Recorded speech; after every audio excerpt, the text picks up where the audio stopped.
Bueno, hoy vamos a realizar una entrevista a Óscar Ramírez para hablar sobre su nuevo libro de Python a fondo y también para aprovechar para hablar y reflexionar sobre este lenguaje de programación tan interesante que nos abre tantas puertas y tantas posibilidades.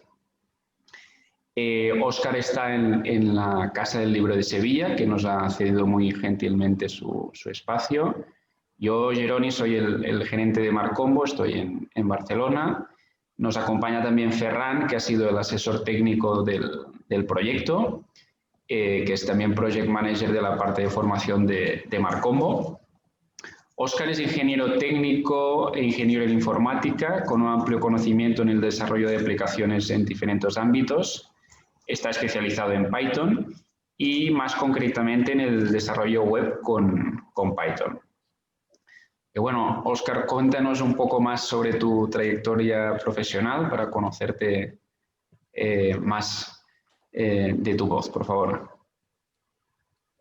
Pues muchas gracias, Jeroni. Como bien comento, soy ingeniero técnico e ingeniero en informática por la Universidad de Málaga. Y desde 2013 llevo trabajando en proyectos tanto privados como públicos, y todos relacionados con Python. En principio, mi aventura con Python empezó después de la universidad, bueno, concretamente cuando me fui un año a Dinamarca a estudiar.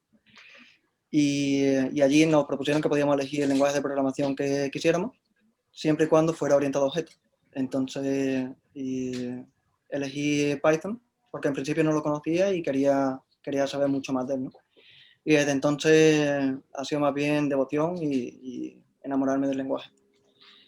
Y al año siguiente conseguí una plaza como alumno en el Google Summer of Code, lo que me permitió estar trabajando a distancia y contribuyendo directamente a un proyecto de software libre, que en este caso es Apertium.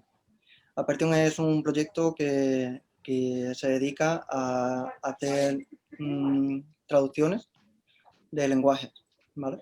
Entonces necesitaban una aplicación web que le ayudara a poder anotar corporas y ese fue mi trabajo. O sea, desde ahí empecé a trabajar de forma real, contundente con Django y con web.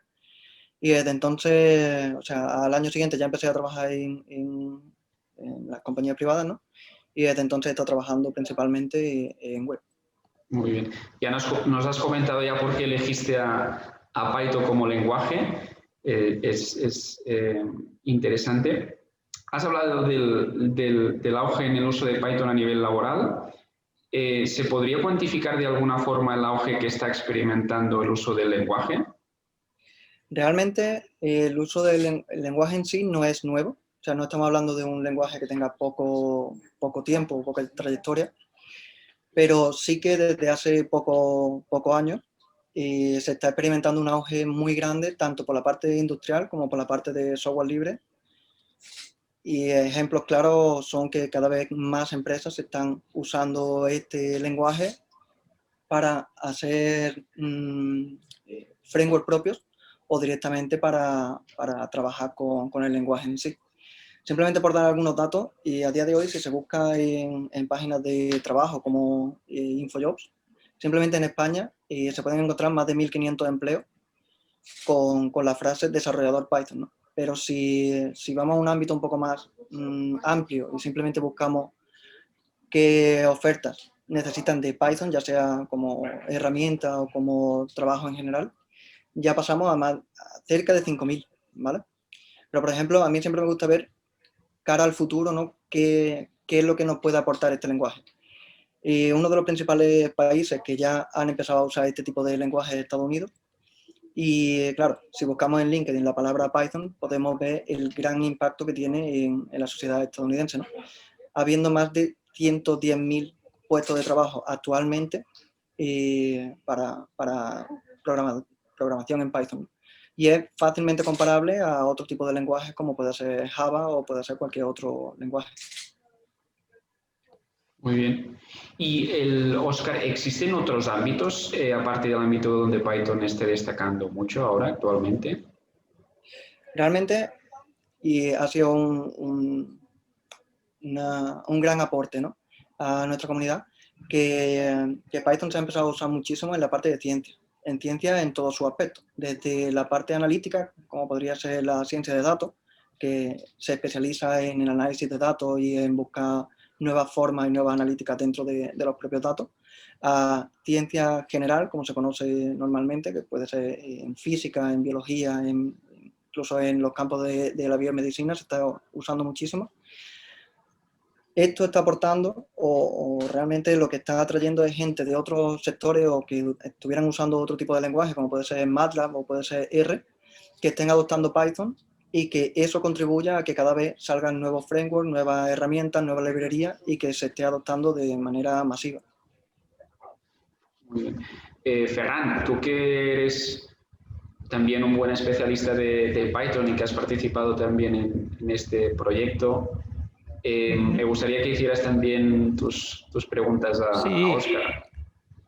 Sí, lo que me gustaría preguntarte es un poco entre todo el conjunto de bibliotecas que podemos encontrar en Python, que realmente es ingente, porque creo que es una de sus grandes virtudes, ese conjunto grandísimo de bibliotecas que hay.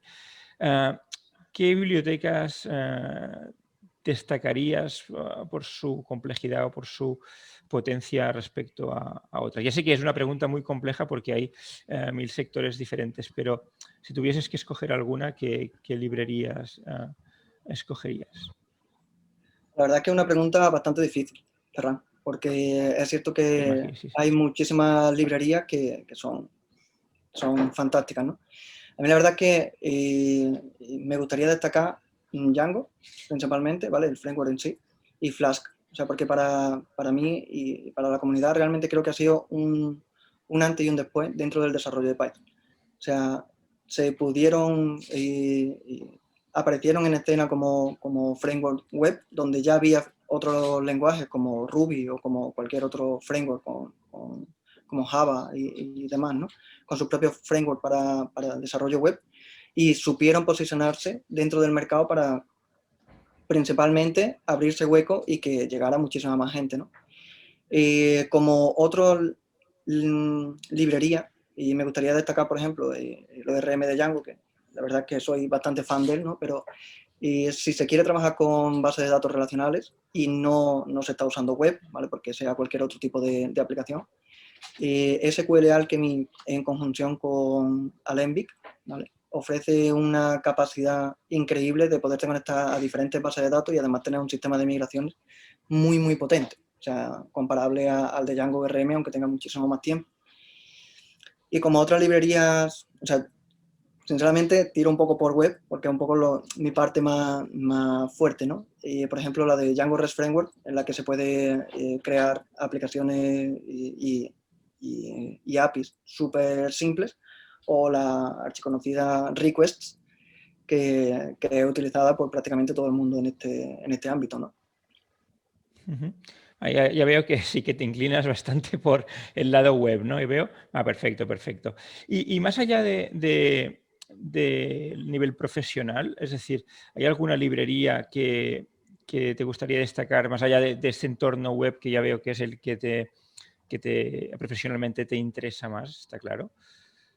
Sí, pues en ese caso hay una librería o framework que me llama especialmente la atención, que es Jupyter Notebook, ¿vale? O sea, realmente creo, o sea, los ejemplos que te estoy dando son más librerías que han sembrado una revolución, ¿no? O sea, la aparición de Jupyter Notebook permite que cualquier persona, aunque no sea técnica, o sea, aunque no tenga un background técnico, pueda estar escribiendo código muy, muy simple, pueda estar experimentando directamente con código Python y, sobre todo, interactuando con otro tipo de brokers, en este caso, ¿no? O sea, con ficheros en diferentes formatos.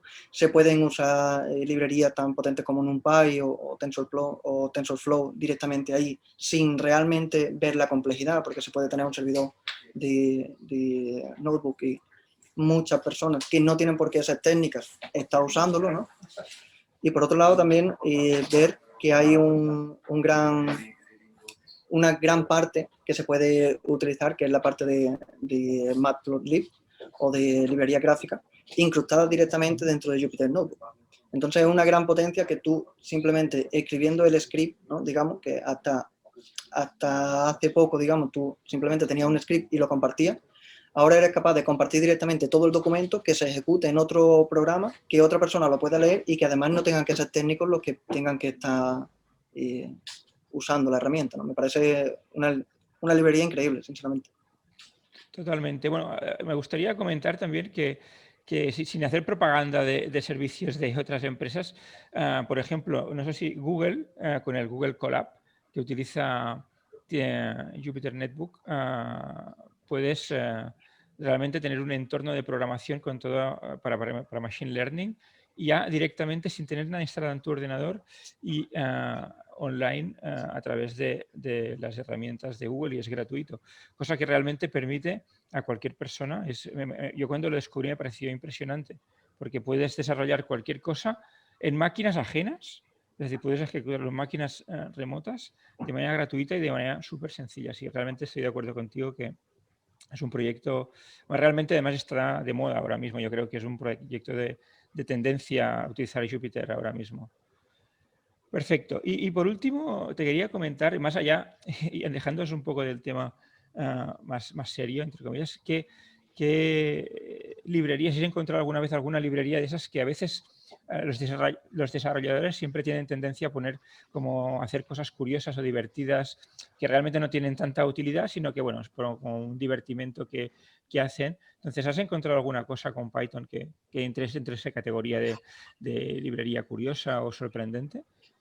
Realmente en ese caso, no hace mucho, de hecho, al no ser algo que realmente lo usa en el día a día, ¿no? Es un poco más diferente. Encontré una librería que se llama PyJokes y vaya, se puede imaginar un poco pues de qué va, ¿no? Y realmente cada vez que le preguntas te suelta un chacarrillo, ¿no? O una frase curiosa. Entonces, claro, si eso se añade al comienzo de cualquier shell, siempre que abres una shell, te suelta ahí una frase que es normalmente algo ingenioso y ya como que afronta directamente el problema de otra forma.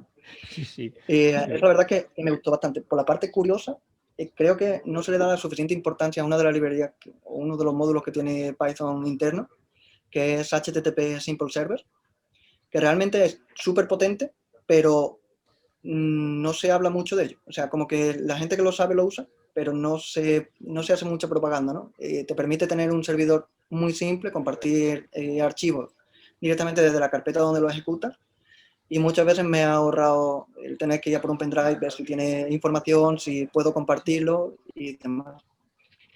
Claro. Y luego, como sorprendente, hace poco salió la librería, bueno, uno de los módulos que de hecho se importó de otro tipo de librerías y se importó dentro del core de Python, que es Data Classes, Data Class, ¿no? O sea, muchas veces creamos objetos en Python y hay mucho scaffold, hay mucha parte en la que hay que crear muchos nombres, mucha gramática y sintaxis ahí para realmente hacer algo súper simple. Que normalmente, como se ha resuelto, ha sido con named tuples muchas veces. Y aquí ha sido como, bueno, vamos a quitar todo eso, simplemente dime qué es lo que necesita, cuáles son los nombres de cada atributo que necesita para cada clase, y vamos a ir creando clases sin ningún problema. O sea, considero que es un proyecto muy, muy simple, pero que ayuda muchísimo. Perfecto. Bueno, he de decir que, como decías antes, poder montar un servidor web en una línea es fantástico y es impagable. Te puedes salir de muchos problemas con eso. Vale, perfecto. Pues muchas gracias. Seguimos con Jeroni. Muy bien. Mira, pues precisamente hace un año o algo más, con Ferran estuvimos analizando varios perfiles para hacer un libro potente de Python, porque veíamos la necesidad dada la importancia de este nuevo lenguaje. Ya teníamos 3 libros publicados, pero queríamos publicar un libro actualizado, muy completo, potente, y queríamos hacerlo con un autor original, que eso no es fácil. Muchas veces para buscar gente potente pues tienes que ir afuera y a comprar derechos. Pero tuvimos la suerte de encontrarte a ti, Óscar. Y mira que había una lista de varios candidatos y decidimos elegirte a ti. Y bueno, estamos todos muy contentos con el resultado que hemos conseguido. Tengo toda la seguridad que será la referencia del libro en español de Python los próximos años, no tengo ninguna duda. Pero quería preguntarte a ti, Óscar, ¿qué crees tú que le hace especial este libro? ¿Qué tiene de especial este libro? ¿Qué nos puedes contar? Pues realmente es un libro que lo he hecho un poco pensando en qué libro me gustaría a mí haberme encontrado cuando yo empecé, ¿no? Y es cierto que cuando empiezas con cualquier lenguaje, empiezas a leer mucha bibliografía, empiezas a leer libros de diferentes autores, de diferentes temáticas, y lo que siempre echaba en falta era un libro que realmente te pudiera dar la base de todo, ¿vale? De todo lo que tú quieras hacer de aquí a 3, 4 años. O sea, imagínate, yo soy el Óscar del pasado, que empezó a programar en Python, y dice, vale, me gustaría ver el alcance que tiene Python. He escuchado que es muy bueno, que se usa para muchas cosas, ¿vale?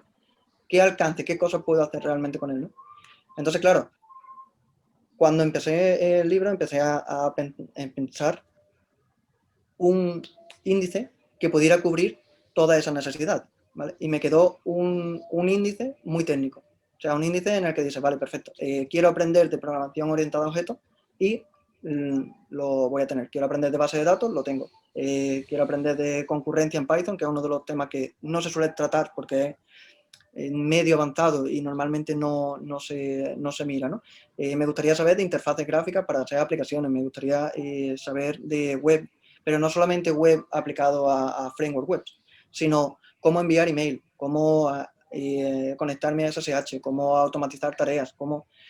Entonces, a partir de ahí, comencé a ver también que es necesario no solamente explicar la parte técnica, sino explicar todo lo que conlleva el lenguaje en sí. O sea, el lenguaje o cualquier tipo de lenguaje, una de las partes muy importantes es cómo evoluciona y por qué evoluciona, ¿no? Entonces, una de las partes del libro explica cómo evoluciona año a año, ¿no? Y gracias a las PEP, el lenguaje. También qué es lo que se ha ido cambiando con cada versión. Se explica también IDES, o sea que normalmente, bueno, terminas de leer un libro y dices, bueno, pero ¿cómo empiezo? ¿Con qué empiezo? Vale, pues hay una parte que te explica directamente qué aplicaciones te ayudan a poder desarrollar mejor en Python, ¿no? Te explico, por ejemplo, bases de datos, pero no simplemente te digo, SQL Alchemy se puede conectar a bases de datos relacionales y estas son las que se puede conectar, sino fuera de este ámbito, fuera del marco de todas las bases de datos que son soportadas por SQL Alchemy, explico también las que a lo mejor no están soportadas y quizás dentro de unos años están. Las bases de datos no relacionales, los tipos de ficheros y cómo poder trabajar con ficheros que quizás haya gente que nunca lo use, pero el que lo use le va a encantar ver ese tipo de cosas. Entonces, aparte de todo eso, el libro también cuenta con muchísimos ejemplos durante el libro, que no resultan repetitivos realmente porque van siempre cambiando y las partes de código son reducidas. Cuando hay alguna parte de código más grande, se insta al autor, al lector, que vaya directamente al repositorio de código donde está todo, ¿no? Y una de las claves del libro, creo yo, es realmente que tiene muchísimo contenido. O sea, no ha sido un libro que con cada parte se mire mucho y haya mucha retórica dentro de cada parte, sino que es que cada capítulo prácticamente se podría sacar un curso, o se podría sacar una mini guía de esa parte porque se entra mucho en profundidad y se da muchísimo contenido de cada parte. Entonces, también es verdad que, claro, al ser el autor, ¿no? Pues me gusta mucho el libro. O sea, es cierto que ha pasado ya por mis manos unas 7 veces para las revisiones que hemos estado haciendo y en cada una de ellas, pues cualquier cosa que se me hubiera olvidado o que viera que no se explicaba bien o que faltaba, la he ido corrigiendo, ¿no? Entonces, yo la verdad que estoy muy contento con la obra y Nosotros también, Óscar. Tiene todos los ingredientes para ser un éxito. ¿A quién podría ir dirigido este libro? ¿Quién son los destinatarios? Realmente me gusta decir que cualquier persona que quiera aprender Python es destinatario de este libro, ¿no? Y la idea original del libro era hacer un libro de nivel medio avanzado, ¿vale? Pero realmente cuando lo estaba escribiendo vi que no era tanto tiempo el que era necesario para poder llegar también a la base de cada concepto. Entonces, al comienzo de cada capítulo se explica a bajo nivel, digamos, ¿no? o a nivel novato, cada parte que se va a explicar. Y a partir de ahí se empieza a subir el nivel hasta llegar al nivel experto. Entonces, en ese sentido, creo que cualquier persona que realmente quiera aprender Python o que venga de cualquier otro lenguaje de programación o que quiera especializarse mucho más en Python, le puede venir genial, ¿vale? Y para ti, ¿cuál ha sido la motivación especial para poder hacer este libro, este trabajo? Realmente, para mí hay varias partes muy motivantes, ¿no? Y lo primero que desde hace mucho tiempo siempre he pensado que me gustaría escribir un libro o hacer una tesis doctoral cuando termine la ingeniería, ¿no? Terminé ingeniería técnica en sistemas y quería un poco más. Entonces terminé la otra ingeniería y me puse a trabajar. Y tras 7 años trabajando en este ámbito, quería como dar un salto más, ¿no? En mi carrera. Y las ideas que se me pasaban eran o crear un libro, evidentemente en algo que conociera muy bien, en lo que fuera experto, o hacer una tesis. Y en cuanto que vi la posibilidad de poder hacer el libro con vosotros, no me lo pensé. O sea, ¿Y la experiencia como autor, qué te ha parecido? ¿Cuántas horas le has dedicado al proyecto? Que sé que son unas cuantas, creo. la verdad que yo soy muy meticuloso en todo lo que hago, sobre todo toda la parte laboral. Y claro, ser meticuloso significa horas de trabajo. O sea, no hay mucho más, ¿no? Entonces, claro, el reto que se me proponía era un libro de alrededor de 600 páginas y 8 meses. Empiezas a hacer cuenta y dices, vale, realmente la primera pregunta, ¿se puede llevar a cabo? Vamos a verlo. Yo trabajo 40 horas semanales y no es, o sea, cuando termino cada jornada laboral no me queda mucho espacio mental como para poder rendir lo suficiente, ¿no? Entonces lo que hice fue dividirme el tiempo. Sabía que eran entre 14 y 21 horas semanales porque tendría que estar escribiendo entre 2 y 3 páginas al día. Y los fines de semana calculé que serían entre 6 y 7 horas y durante las jornadas laborales intentar sacar 2 o 3 horas.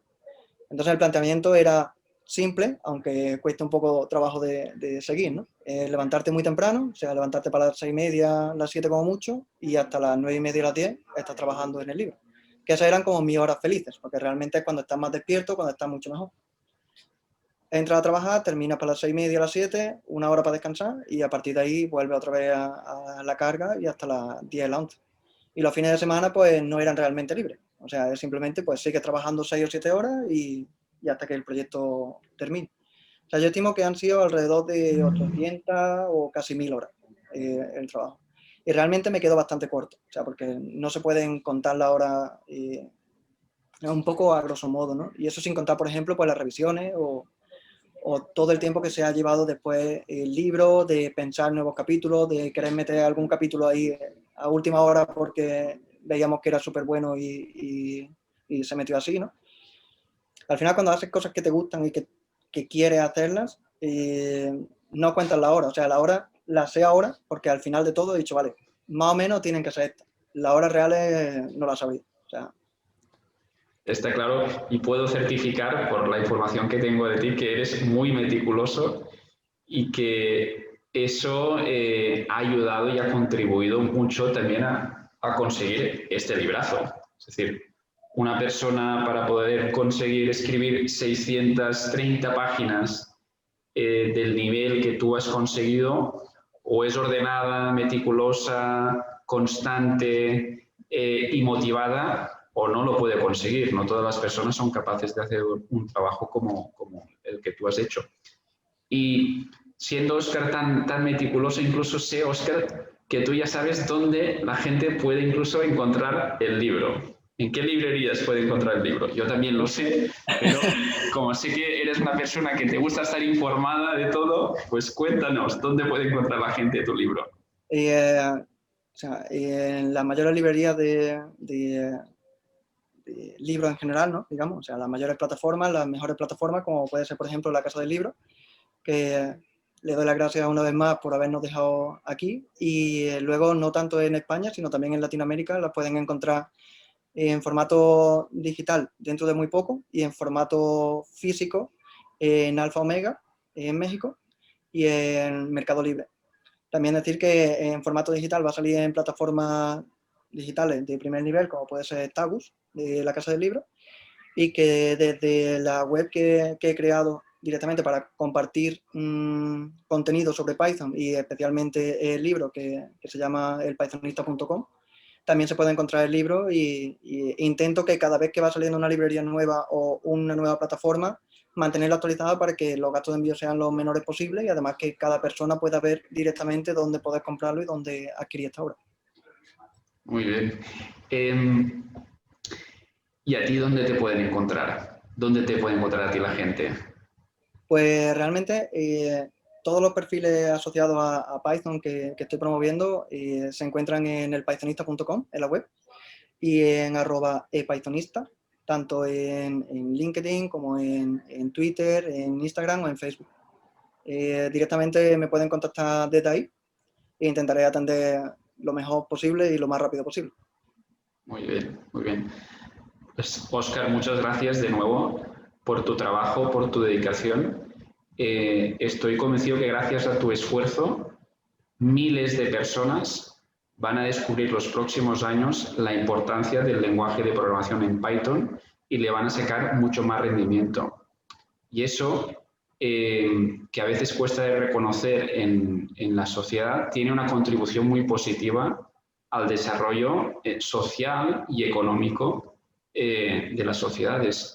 Y eso, como editor, es para mí, a nivel personal, también es un orgullo poder contribuir, pero no sería posible sin los autores como tú, que gracias a su esfuerzo y dedicación de tantas horas que le dedicáis, pues conseguís este tipo de contenido que termina dando resultados positivos a futuro a la sociedad.